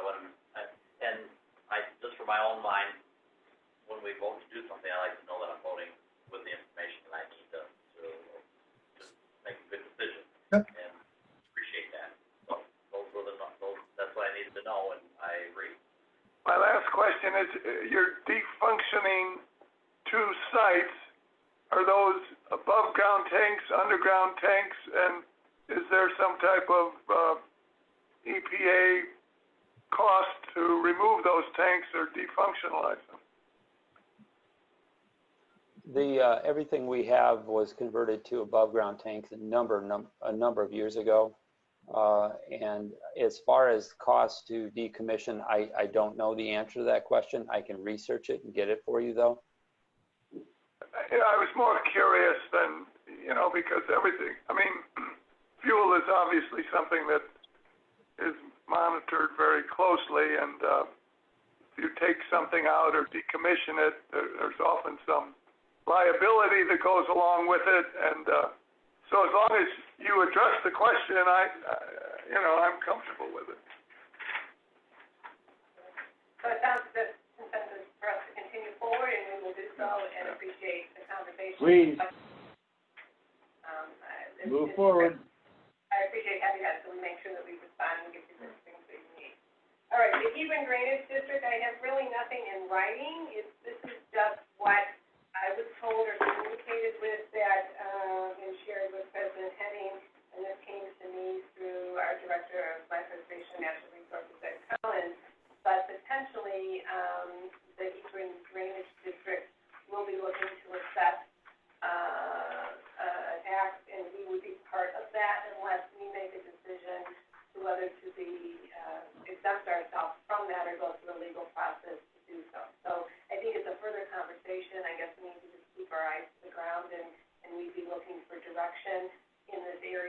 we've been doing restoration work, for that. And so, again, I don't have any specific details to share with you, but I just, in case you have conversations and that everybody's aware that we did hear. I don't know if anybody else has heard anything about that as well. Elizabeth, just an update. I did speak with Glenn today, and he has gotten no further communication on it as of this time. Well, my only comment on that is that we should be credits, because everything north of 173, any tile that was there is no longer functioning. So we've stopped putting water into the drainage district, correct? We have a system in place where we haven't removed drainage districts, but we have an inline structure. We haven't removed drain tile. But yeah, essentially that's correct. We hold water back, which allows the tiles below us to drain faster. Thank you. So should this, in general, and I don't know, in order to prep a conversation, should this happen, what direction that we'd be looking for the board to take a position on such of where we should be. I guess that's what we'll be looking for, right, to see in what resources where we could head. The Richmond Township request for storage at Glacial Park. So we talked about the road. I have not received a formal request. They inquired to use what we call the Climate Barn down there for storage. There was a general discussion, and of course, when these discussions happen, we ask that they put their request in writing so that it comes from their full board. This is something that they're moving forward. I have not received it yet, but that's something that may come forward, so everybody's aware. Moving on to the new walking trail proposal at Prairie Grove. On this one, I did provide you some information. This was a request that came out just as an email, and I did have a conversation with this constituent, and it explained during COVID and everything in our process, and kind of we were in this maintenance mode. I did do a quick assessment with our staff. Again, just to understand, number one, the master plan, the natural resources that are in the area, and really, I think just as our discussion has been on financial resources, we're not really necessarily in a position to adding, in general terms, new. And the areas, we've got some very high sensitive natural resource community in that area. And so it is our recommendation that we not proceed, although we understand and we appreciate the interest in the district expansion and walking trails. I think we provided that. So again, before I responded formally, I wanted to make the board aware. I outlined in a variety of areas: strategic alignment, our natural and cultural resources, our capacity, and then our master planning, which doesn't have the additional trails included. Yeah. And so therefore, well, Elizabeth, I got to tell you, they had a program several years back as walking places that weren't open, and I attended that, and we got to walk all over those eskers, saw the rare areas, and I agree with staff's that you wrote in the document that not at this time. So I support that.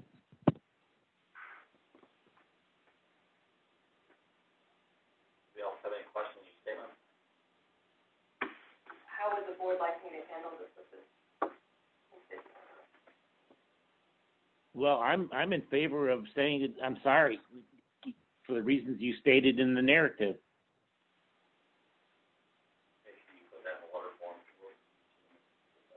Yeah, I mean, I'm happy to respond. I've done so, but I didn't want to take an action to the board until you guys had a discussion on this, because it's one of those areas, and I feel it's important to get a response.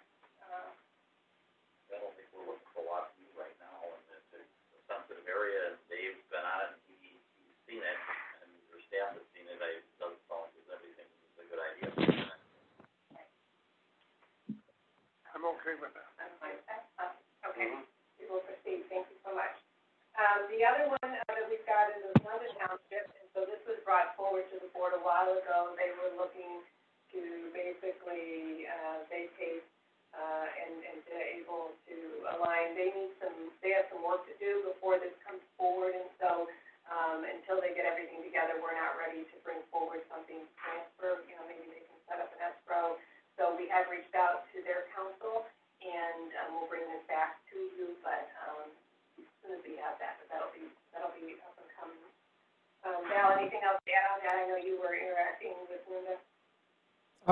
No, nothing to add.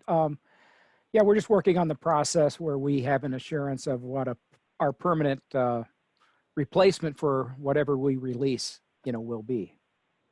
So that's all. And then lastly, the Villas of Boulder Ridge, we talked about this last month, and so paperwork and communication has gone out. They are very interested in having a lease agreement with the district. So there is discussion, and we will have that back in front of you, if not September, October, as soon as they get all the pieces together. So that's tracking this up. And the only other thing that I did have that was not on here, under Executive Director's report briefly, just to announce, is that last month we did talk about the West Arnold Engineering and the County Health Department is going to be holding a meeting. And we did hear back from Council and Sederma that the coverage based on attending those meetings and preparing and doing the resource for that would not be covered under what they've been covering. And so I did put in your folder, I'm looking for the piece of paper right here myself right now. Elizabeth, I'm sorry to interrupt, but I missed the first part. What are we talking about? This is the 300 West Arnold Engineering on the Okay. Okay, the groundwater contamination. And there's going to be a meeting that's going to be held in September. Council is going to prepare to be in attendance, to prepare communication, and to facilitate that. We did hear back. They checked with, under Sederma coverage, the council, which is through Tressler, was being covered by Exel Caitlin. They feel that that is greater than what the coverage document will allow them to do. So if we wish council to proceed, I asked for Attorney Grossmark to give me a detail kind of what we'd be looking at, the memo that you have here in your folder. And so if we were to proceed, they estimate about 25.5 hours, rounding up to 26, with an estimated cost of about $5,600 just to attend in front of the county to prepare a written statement relative to not allowing the groundwater ordinance so really looking for direction from the board. I don't need action this evening directly. It would be great. You're hearing this first directly. I guess Tuesday would be helpful because we need to plan and prep. If council doesn't do it, then I won't. Well, Elizabeth, I got to tell you, how long have we been monkeying with this? This is groundwater contamination. We can't use the irrigation wells. I think we have no choice.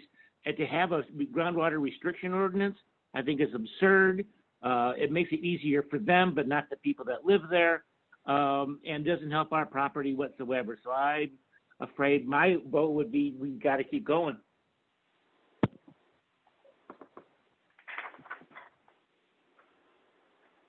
Is there any way that they're going to back off of the direction they're heading right now? Pretty much the direction it's going to go no matter what. Well, in speaking with the health department, now they're going to hold a public meeting. They did, and beyond going into more of that, probably I can share. Obviously there's multiple litigations. The district is not party to any of the litigation, right? We've got the state of Illinois against 300 West. It's my understanding there's another lawsuit that's been put in place with the county. We are not party to any of that. They met with the landowners. And part of that, they went ahead and had Arnold 300 West make a presentation to the county health department. They are looking to obviously not have to do what is required under the state. The health department met individually with the neighbors. They're going to hold this public meeting. And so we'll be invited to that. It's just what is the position that the district takes in which we are in essence a neighbor. We've been cooperating all along with allowing the monitoring. We suspended any activity that we were doing out there as requested by the EPA.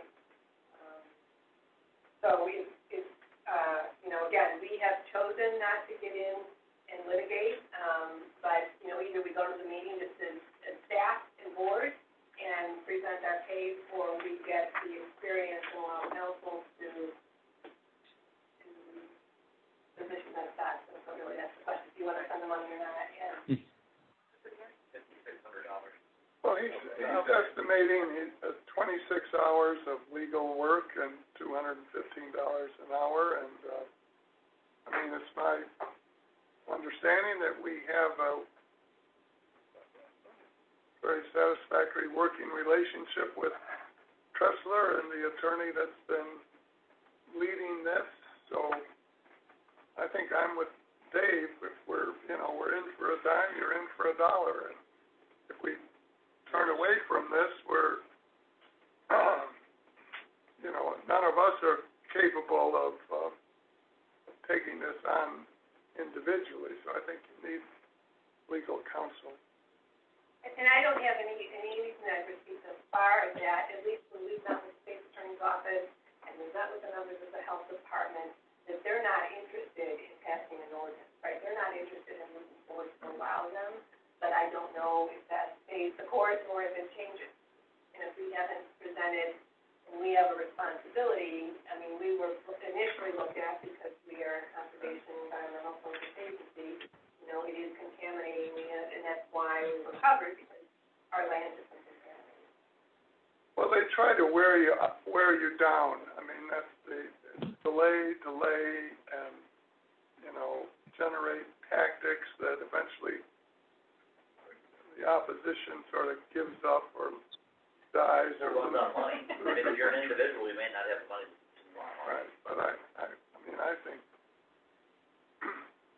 think this is a reasonable cause. You started, you might as well finish it. Okay. And I will follow back up with Andrew and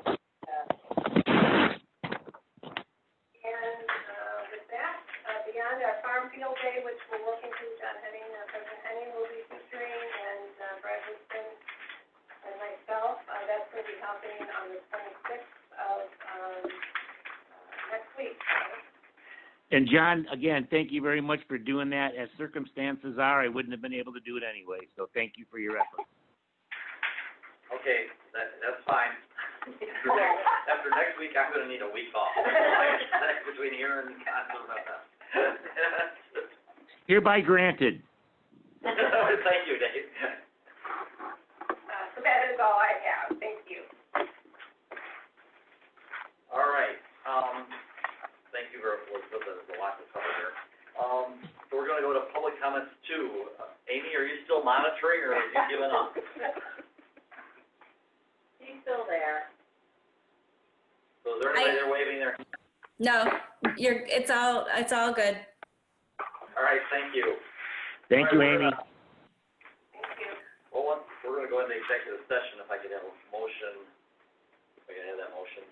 Well, I'll move to go into executive session pursuant to 2C1 personnel, 2C5 real estate, 2C11 pending litigation, and 2C21 review of closed minutes of the Open Meeting Act. Thank you, Dave. Is there a second? Linda? Yep. Second it? You have to take a roll call vote, I assume. Yes. Trustee Cook. Yes. Trustee Thomas. Yes. Trustee Brandt. Yes. Trustee Fritz. Yes. Trustee Campbell. Yes. Trustee Henning. Yeah. Motion passes unanimously. Okay, we're gonna go into executive session, and then we'll reconvene, but there's nothing left on the agenda once we reconvene for anybody that's out there listening. So that's our plan. So we gotta leave this. And Amy, you don't have to stay on. We'll take care of it. But thank you, everyone, and enjoy this next Tuesday. Thanks, Amy. Thank you. Bye. Thank you, We'll see you on the other phone call, people. Yeah. See you on the other one. Oh, get out of here.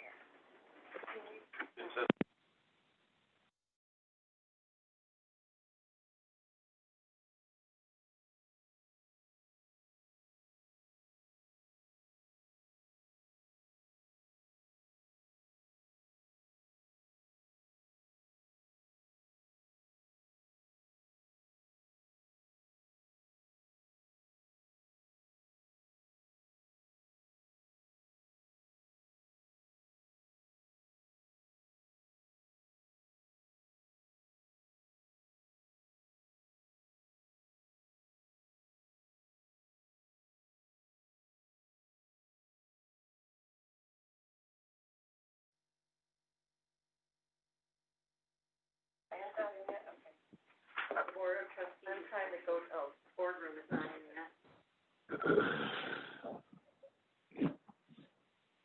My computer was possessed. Somebody was making my screen, I mean, really, my arrow was moving. Were you doing that? No, we can't do that. And this was my screen. Like Board of Trustees. Oh, that was Andy moving his arrow on his own screen when he was sharing the screen. Oh, yeah, when He does that. when he was. Oh, yeah, he does that when he. We do have ghosts here, though. Oh, my God. He does that when he's. What is going on with my moving machine? something. So, yeah, that was what it was. At one, is everybody in? No, this one isn't. It's done? I don't see done. Everybody's in, and I just left in. Okay. Oh, there you are. We are recording. Well, maybe. Okay. Are we ready? Are we here? Yep. All of us? Hey, Dave, you wanna make a motion to adjourn? May I make a motion to adjourn, please? Wait, have a roll call. Oh, I know, we gotta do a roll call. Oh. Dave, I'm sorry.